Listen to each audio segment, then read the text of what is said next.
Hoje vamos falar sobre estados nascentes da psicanálise.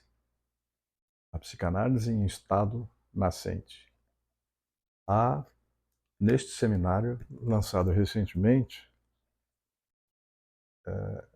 algumas referências sobre a psicanálise em estado nascente, o que era antes e o que se tornou a psicanálise no curso da história. Dizem que na psicanálise fazemos a experiência da surpresa, porque, contrariamente à experiência religiosa da confissão, na confissão nós falamos sobre aquilo que sabemos. Na análise falamos aquilo de que não sabemos, um saber que não se sabe.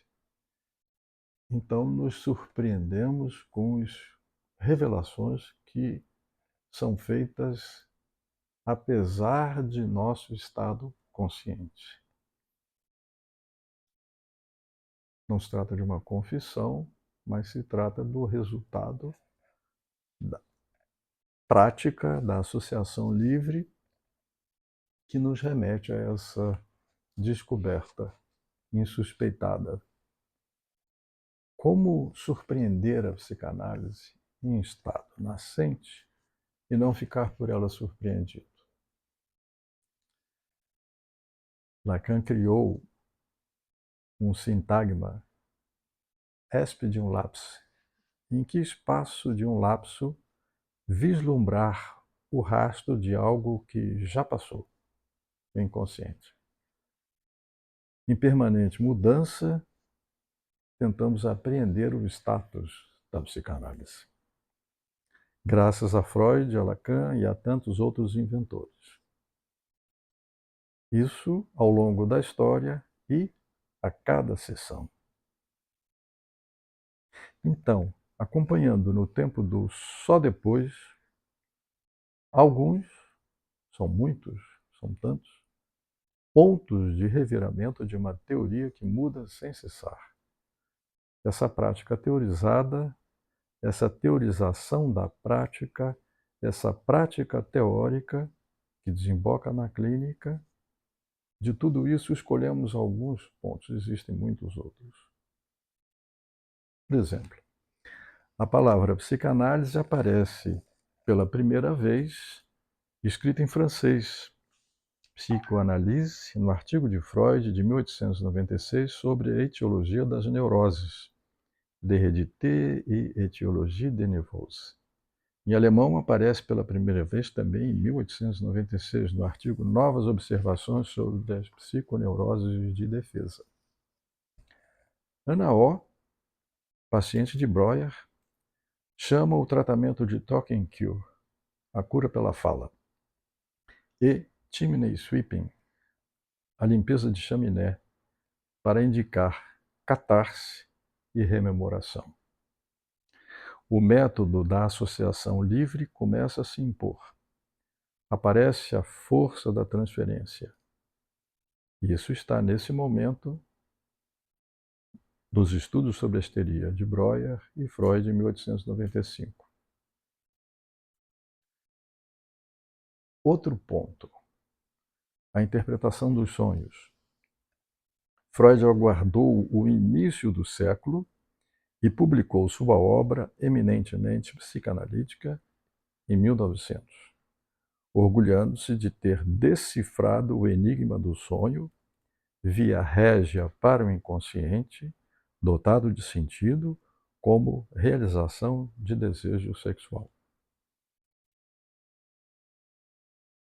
Outro ponto da psicanálise em estado nascente. A obra Os Xistes e sua relação com o inconsciente, de 1905. A raridade da presença do termo inconsciente no título de artigo de Freud. A psicopatologia da vida cotidiana, Freud, 1901. A psicopatologia não é apenas de um indivíduo, mas da vida cotidiana. Formação dos analistas, segundo Lacan, os livros sobre os sonhos, os xistes e a psicopatologia da vida são canônicos. 3 ensaios sobre a teoria da sexualidade, 1905. Normal e anormal se separam por uma linha muito tênue. Dora e a jovem homossexual. A força da transferência. Freud aponta seu próprio preconceito.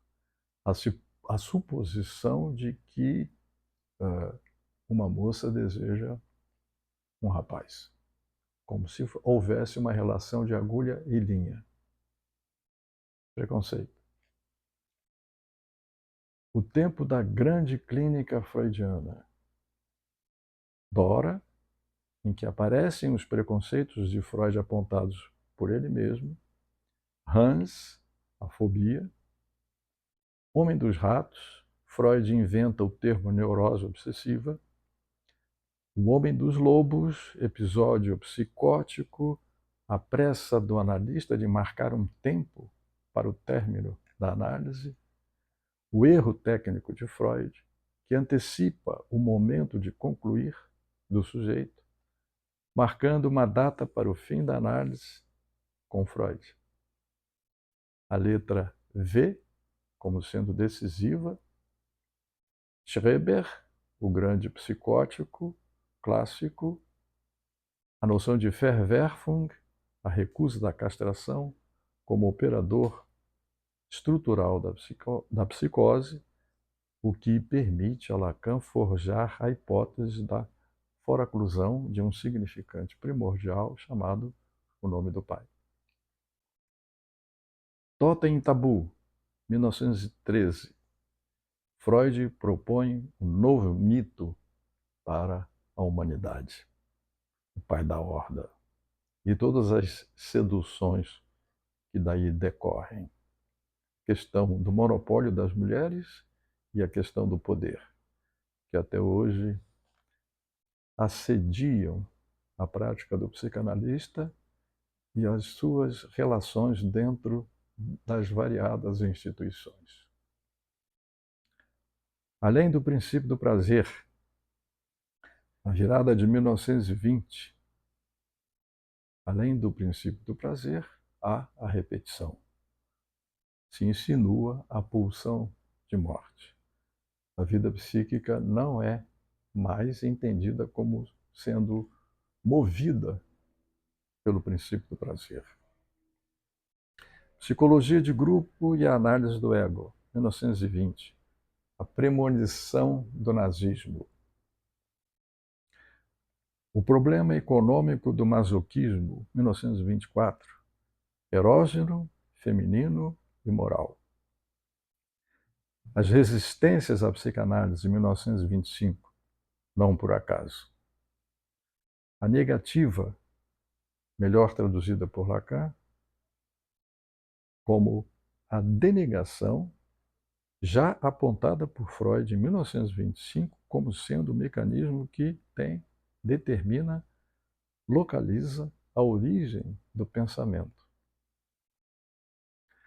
A questão da análise leiga, de 1926, a grande ruptura com a medicina. O futuro de uma ilusão, 1927, a alienação religiosa, o pai. O fetichismo, 1927, o feitiço do sexo, da linguagem e das mercadorias. O mal-estar na civilização, 1930, em que se reconhece que, afinal, a civilização é que é o mal-estar. Análise terminável, finita, e interminável, infinita, 1937, o grande artigo de Freud sobre a questão do tempo na análise. Moisés e o monoteísmo, 1939, a tradição judaico-cristã, o pai e a religião que nos constituem. O esboço de psicanálise, em 1940, um resumo da ópera para futuros herdeiros. A divisão do ego no processo de defesa, 1938, 1940, quando, diz Lacan, a pena lhe cai das mãos.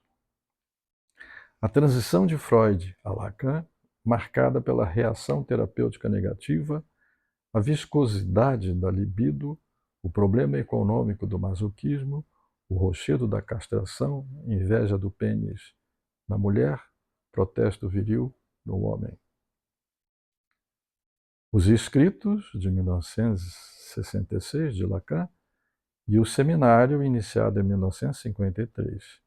Jacques Lacan, o retorno a Freud. Há muitos outros estados nascentes da psicanálise. Um dos mais recentes é a proposta de alguns analistas de, depois do retorno a Freud, pensarmos Lacan a partir de Freud.